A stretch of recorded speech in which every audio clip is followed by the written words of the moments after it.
Thank you for joining us this evening. This is a momentous night to begin the journey home for Crew 9. Williams and Wilmore, having launched back on June 5th on a Boeing Starliner spacecraft, propulsion system issues resulted in a decision by NASA to bring Williams and Wilmore home on the SpaceX Dragon Freedom spacecraft. Crew 9, that meaning Hague and Gorbanoff, launched with 2 empty seats aboard Freedom back in late September, clearing the way for Williams and Wilmore to join them on the ride home, the beginning of which will occur just about 2 hours and 12 minutes from now with the undocking of Freedom from that space-facing port on the Harmony module. Williams and Wilmore will have spent 286 days in space, 285 of which aboard the International Space Station. They will have completed 4,576 orbits of the Earth in a mission spanning 121.3 million statute miles. Hague and Gorbanoff's, their mission duration, 171 days, 170 days of which aboard the International Space Station. Their mission will have spanned 2,736 orbits of the Earth, 72.5 million statute miles. And you see at the hatchway the 4 departing Crew 9 crew members posing for some final photos.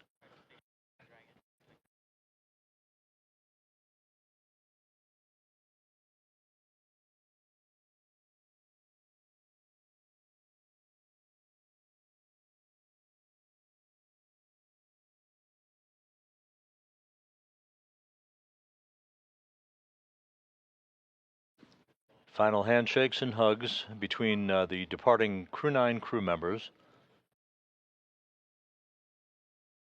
and the crew members who will remain on board the International Space Station, maintaining a continuous human presence on the orbital laboratory that began on November 2nd, 2000.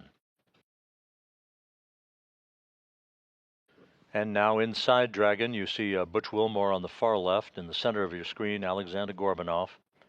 Nick Hague on the far right. They will settle into their respective seats aboard Freedom as countdown clocks here in Mission Control are ticking backward toward the time of the command to initiate the opening of hooks holding Freedom to its docking port on the space-facing side of the Harmony module. That command to be issued about an hour and 55 minutes from now. The actual physical separation, what we peg as undocking for the history books, is scheduled at 12:05 a.m. Central, 1:05 a.m. Eastern. SpaceX copies on hatch closure. We'll send a command momentarily to transition the state machine to hatch closed. You can reference your hatch closed event details for a few actions and then complete suit donning per procedure 4.010.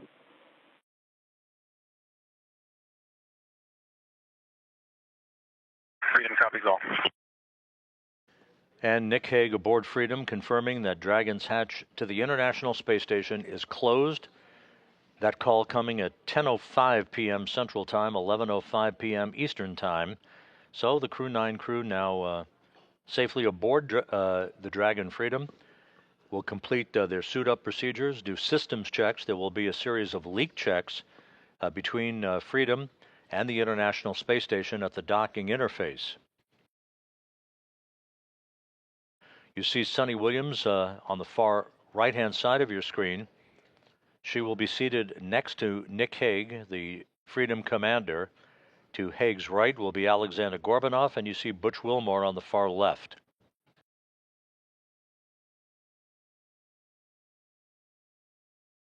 Once again, you're looking at a view across the 4 crew members, Butch Wilmore in the foreground, Alexander Gorbanoff to his left, then Nick Hague, and just obscured on the far right-hand side of this configuration is Sunny Williams.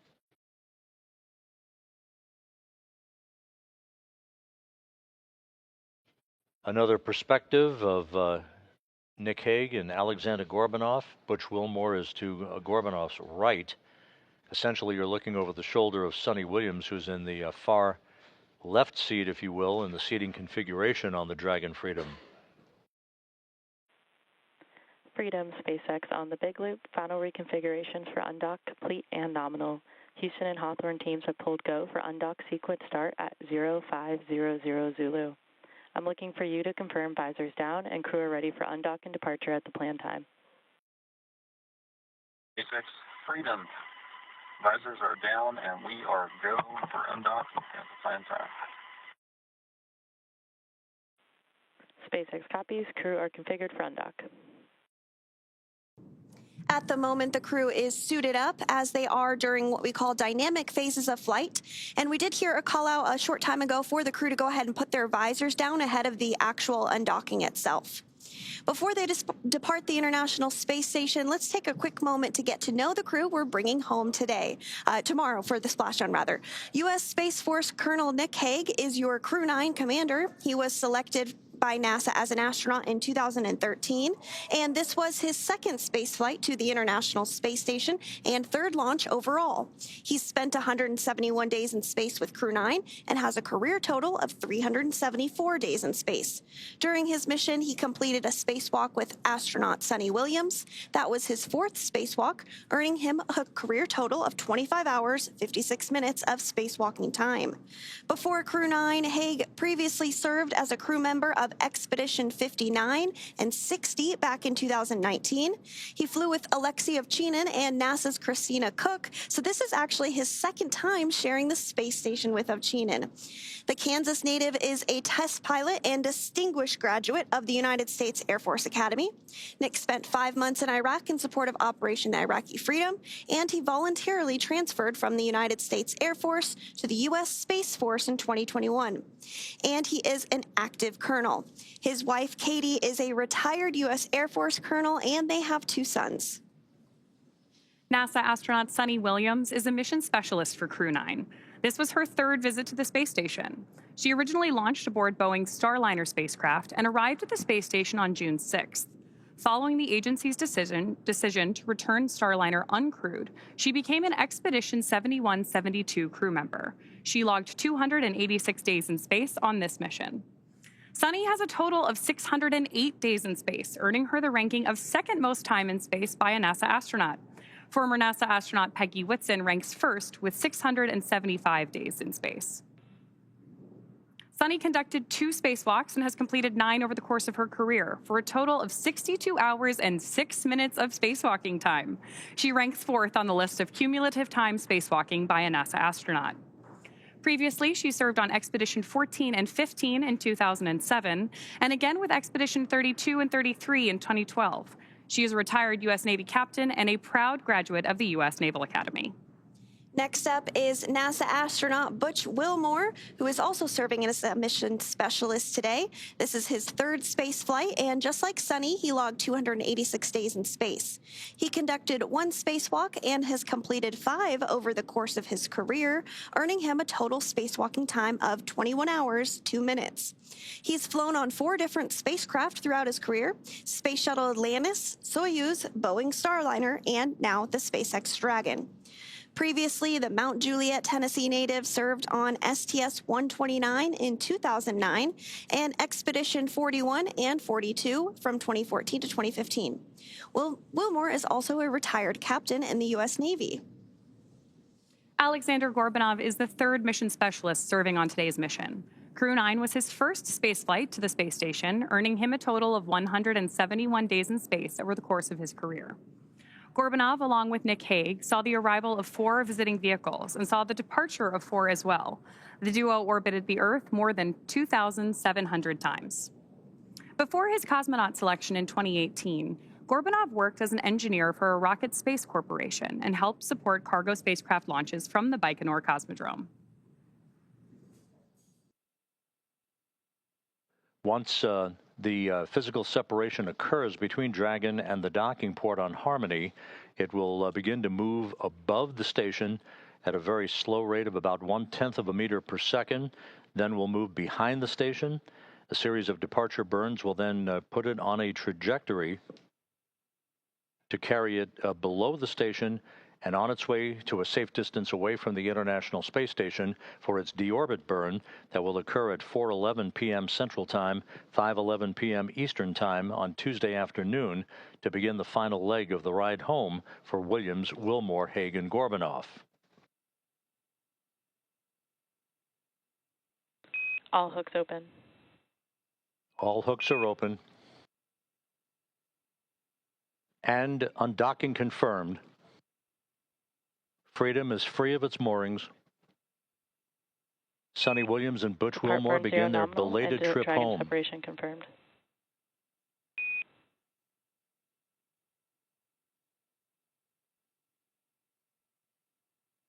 Undocking occurring right on time at 12:05 a.m. Central Time, 1:05 a.m. Eastern Time.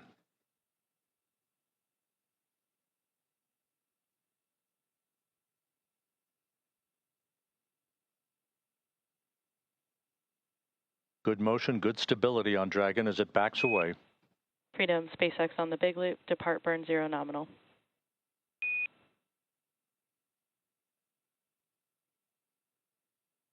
Good opening rate reported by the visiting vehicle officer.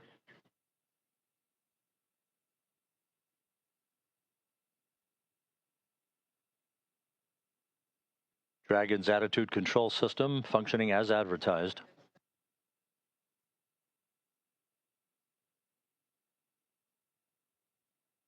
Houston Freedom on the big loop.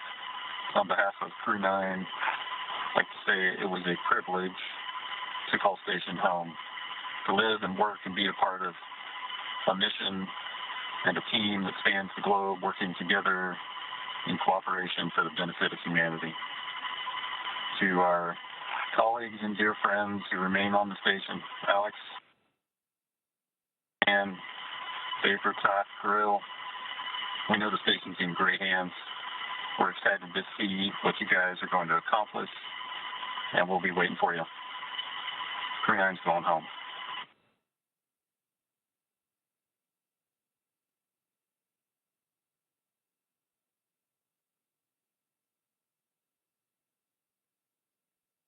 Houston Station on the big loop. Step 2, ISS thrusters are verified enabled. To Crew 9, safe journey home. It's been the honor of a lifetime to cross your path up here on Space Station. Your service has been very much appreciated, and we'll miss you, but have a great journey home.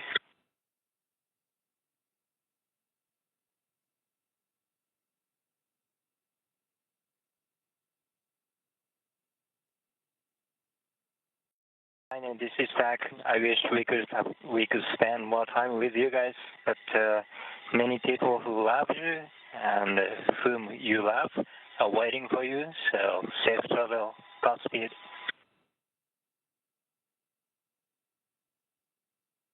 And for crew arrival, we ring a bell in Navy tradition, and for Crew 9, I did a baritone salute as you undocked.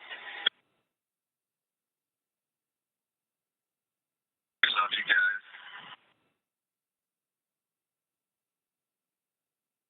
So an exchange of poignant words between the Dragon commander, Nick Hague, as well as the Crew 10 crew, the newly arrived Crew 10 crew members, Ann McLean, Takoya Onishi, and Don Pettit offering their best wishes and Godspeed for a safe return to Earth on Tuesday afternoon for the quartet aboard the Dragon Freedom.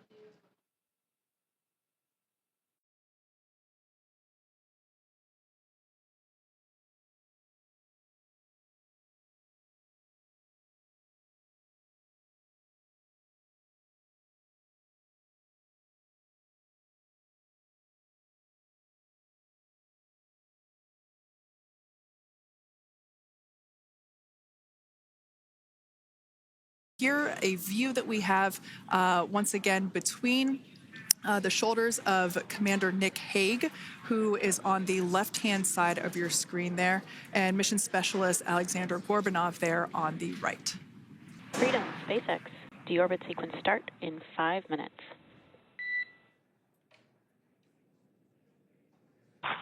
Freedom cops.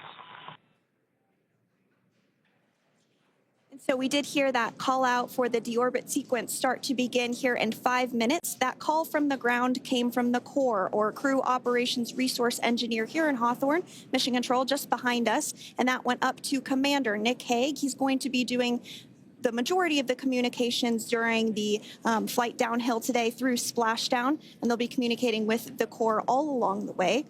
Now, we did mention that they are flying on Crew Dragon Freedom.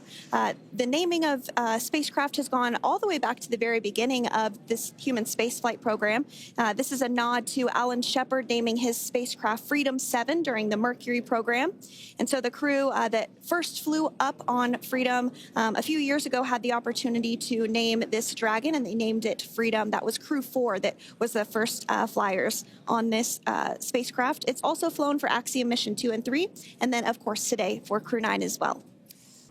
And I did hear confirmation that deorbit burn is underway. As we mentioned, it's about a 7.5-minute burn. So within the last 10 minutes, Dragon has jettisoned its trunk and initiated the deorbit burn just seconds ago.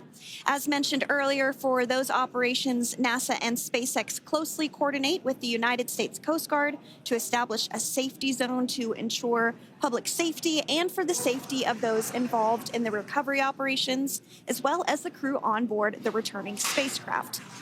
Dragon Freedom has not yet entered the Earth's atmosphere. This deorbit burn is what will line the vehicle up and put it on its final trajectory to the landing site right off the coast of Tallahassee, Florida.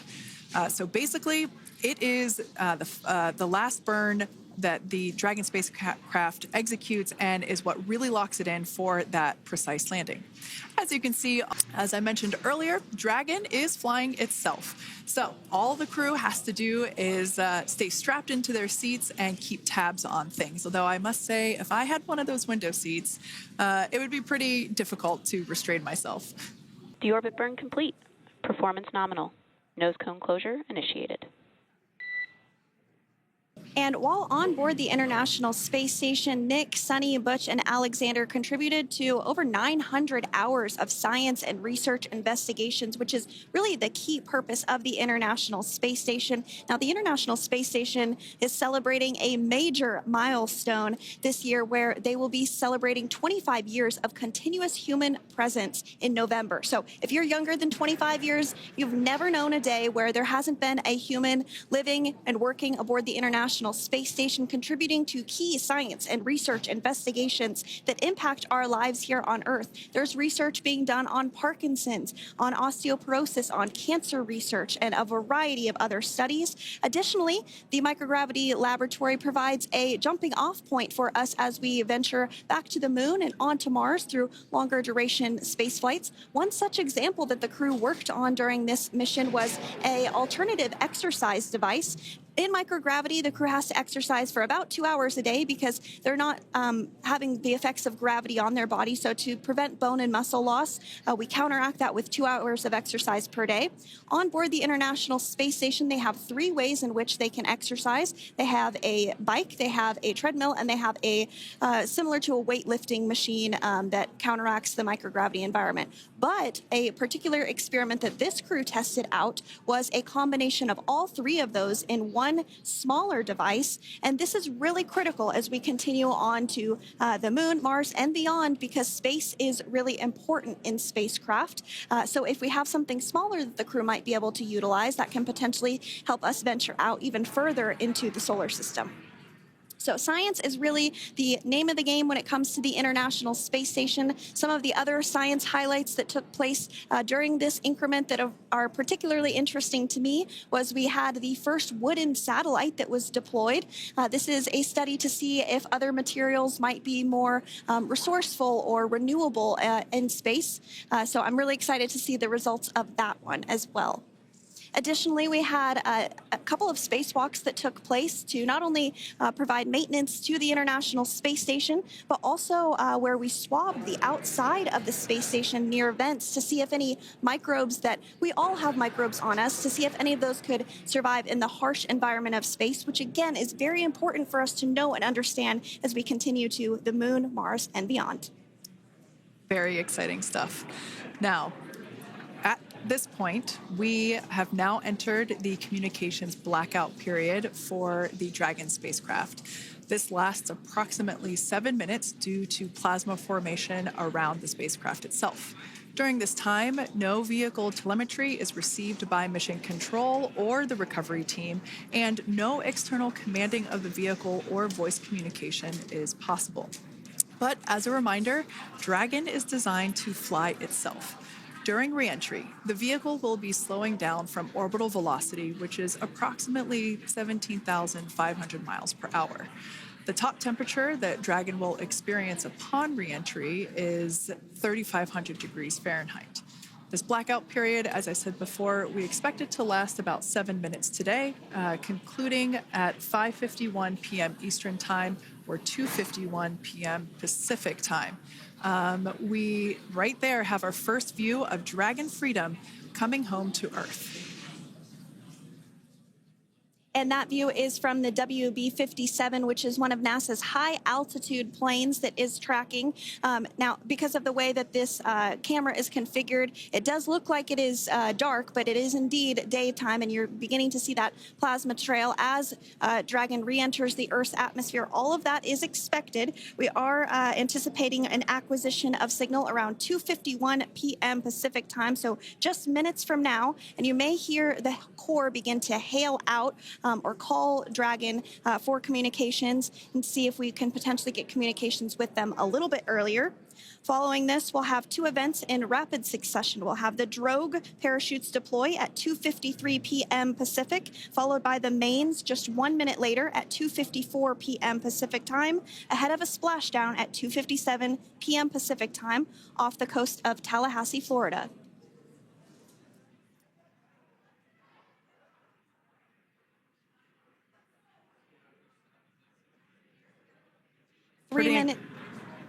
Pretty incredible views of the Dragon spacecraft making its way home back to planet Earth with the Crew 9 astronauts on board. Once again, this view is coming from the WB-57 plane. That heat shield we can see doing magnificent work as it works to... Freedom, SpaceX, Comcheck.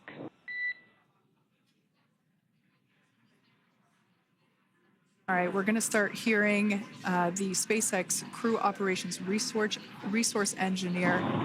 SpaceX Freedom is with you. 4.16. Enjoying the ride. Copy that, Freedom. Great news there from Commander Nick Hague reporting back. We see a healthy flight computer. Expect automated chute deployment. Freedom copies. Like we said before, things moving very quickly as Dragon Freedom makes its way home. Next event coming up will be deployment of the drogue parachutes. This occurs around 18,000 feet. GPS has converged. Expect nominal altitude for drogue chute deployment.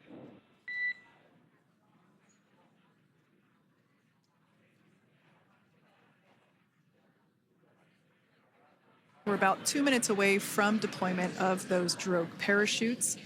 Now the heat shield is continuing to work to slow the vehicle down. That entry period, the Dragon spacecraft went from orbital velocity about 17,500 miles per hour down to about 350 miles per hour. So that really gives you a sense of why that plasma builds up on the exterior of the capsule, thanks to the heat shield and the work that it does. Those drogue parachutes will slow it down from 350 to about 119 miles per hour. We can see 15 kilometers. Brace for drogue window. We can see seat rotation happening inside the capsule. Great to get those first views of our crew members. Once again, the capsules are going about 350 miles per hour when the drogues are deployed. Those drogue parachutes that we manufacture here in-house are going to slow the spacecraft down to 119 miles per hour. And that is when we will see the main parachutes deploy, and that occurs about 6,000 feet above the ocean's surface. And we are expecting drogue deployment at 2:53 p.m. Pacific, so we should see it any second now. And there you are getting a great view of Crew 9 inside Dragon Freedom as it returns back to Earth. We are awaiting the drogue deploys. This view coming from the WB-57 high altitude plane. And there you see it on your screen, drogue deployment. Drogue descent rate nominal. You can hear the crowd here. Visual on 2 healthy drogues. The crowd here very excited as Dragon Freedom continues to make its way back to planet Earth.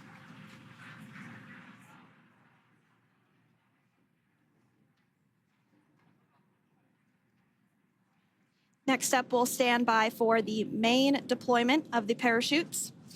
The mains are quite a bit larger. You'll be able to notice the difference on your screen once they deploy, and they continue to ensure that the Dragon spacecraft slows down even further. As we mentioned, Freedom will be traveling 16 miles per hour when it splashes down off the coast of Tallahassee, Florida, here at 2:57 p.m. Pacific time this afternoon. And there we go.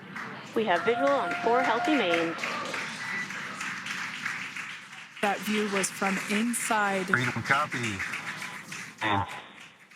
That view was from inside one of the buckets where the parachutes are located. So we see a great view there of the reefing on those parachutes. And as those main parachutes begin to inflate fully, 4 beautiful, healthy mains.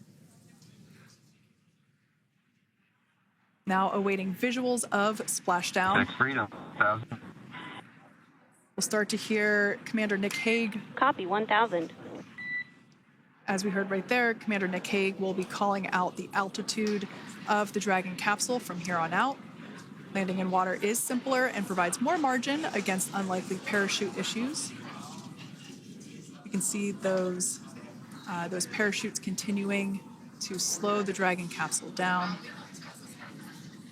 And if you're just joining us, you're looking at 800 meters. a live view of Crew 9, just minutes away from splashing down off the coast of Tallahassee, Florida. Splashdown 2 minutes from now at 2:57 p.m. Pacific. We do have 4 healthy mains really doing the job there. Just breathtaking views of a calm, glass-like ocean off the coast of Tallahassee, Florida. Crew 9 just minutes away from splashing down. This is really such an incredible shot.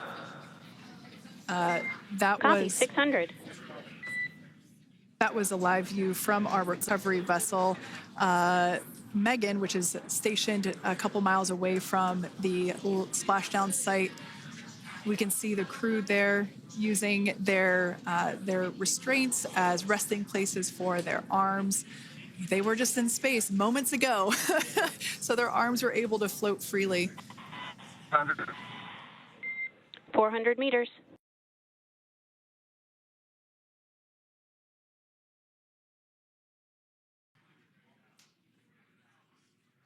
And splashdown. Crew 9 back on Earth.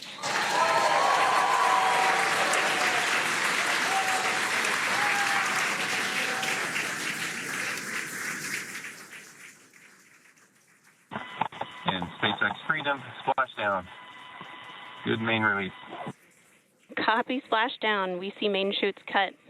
Nick, Alex, Butch, Sunny, on behalf of SpaceX, welcome home.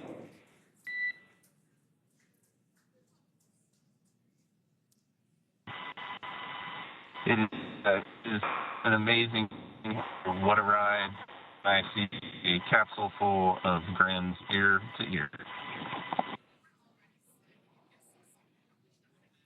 And as you can see on your screen, we have visual confirmation of splashdown. Dragon Freedom has returned home and NASA astronauts. System safety verifications are in progress.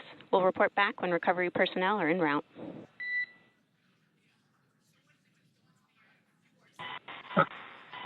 Understand. And, we're in section 2, 4.800 landing response.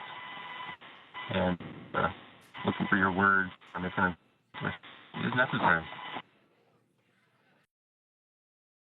Freedom, SpaceX, ComCheck. Freedom's got you loud and clear. Thanks, Nick. I've got you loud and clear as well. We have completed our forward link transition.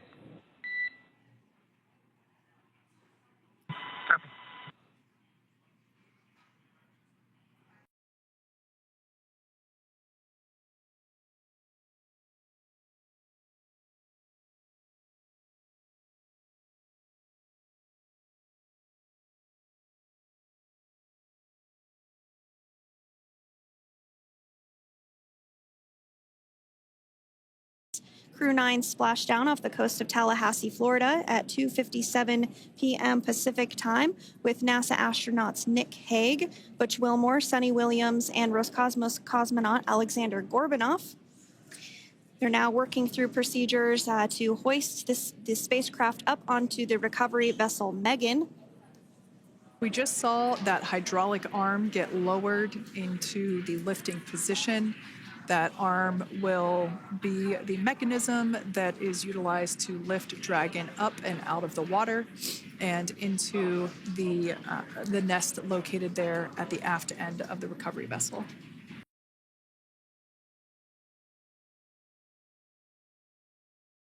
It is important to note that Nick, Sunny, Butch, and Alexander will be getting assistance from the recovery teams while exiting the spacecraft. This is the same process for any returning long-duration crew members. As you could imagine, returning to a gravity environment can wreak havoc on our vestibular system, which is responsible for maintaining balance and motion.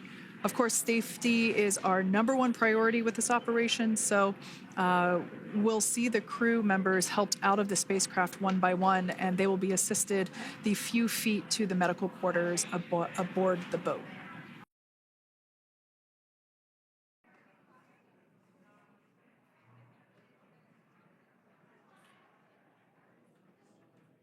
And there you have it. The side hatch is open for the first time since September.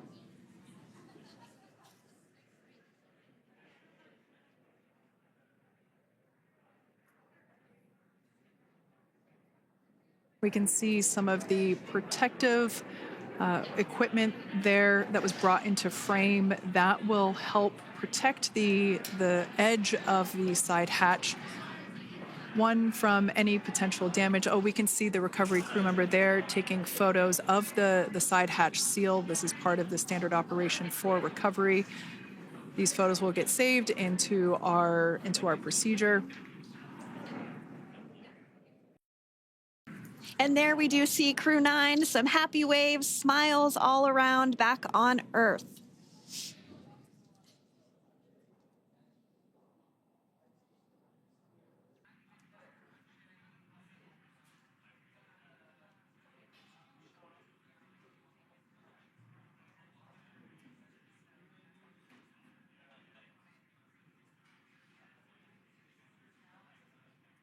We can see folks on board clapping as our first crew member.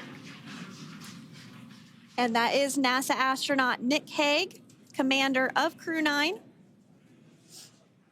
now out of Crew Dragon Freedom. Some smiles, thumbs up, and a wave. Can't get any better than that. Yeah, that is one happy camp.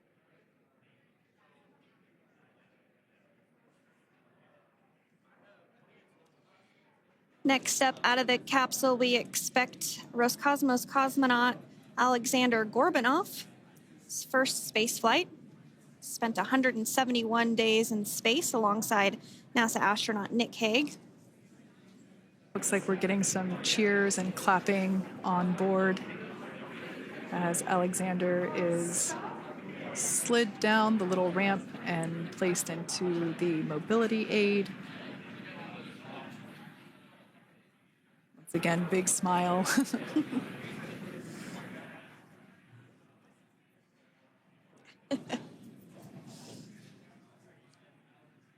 Oh, looks like we're getting our next crew member here. That is none other than Sunita Williams. Big smile, big waves. She, like her other crew members, now will be assisted onto the mobility aid.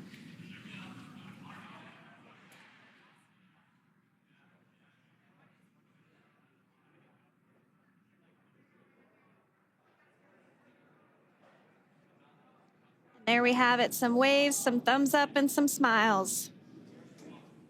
Definitely seems to be a theme among all recovery operations. Absolutely. And of course, that leaves NASA astronaut Butch Wilmore inside Dragon in seat 4.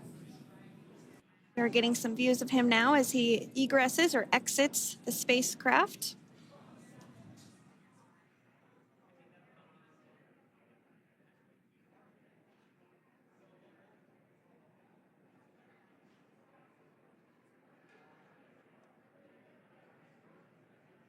Once again, some elation and cheers there from Butch Wilmore.